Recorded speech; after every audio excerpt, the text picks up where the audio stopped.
क्या आप जानते हैं कि आज आपके फोन की लोकेशन और कैमरा किन किन ऐप्स ने एक्सेस किया? चलिए चेक करते हैं। अपने मोबाइल की सेटिंग्स ओपन करें। अब प्राइवेसी या सिक्योरिटी एंड प्राइवेसी ऑप्शन पर टैप करें।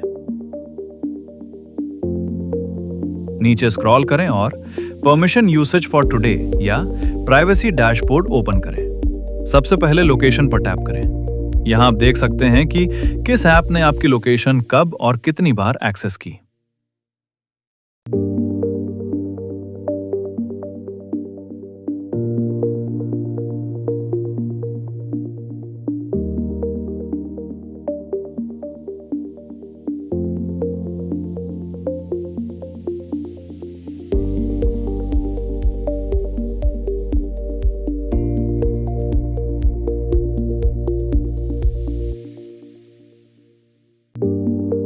अब कैमरा ऑप्शन ओपन करें।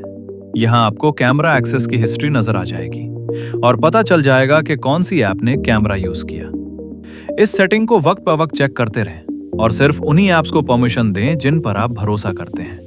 अपनी प्राइवेसी को सिक्योर रखें और ऐसी और यूजफुल टेक टिप्स के लिए चैनल को फॉलो करें।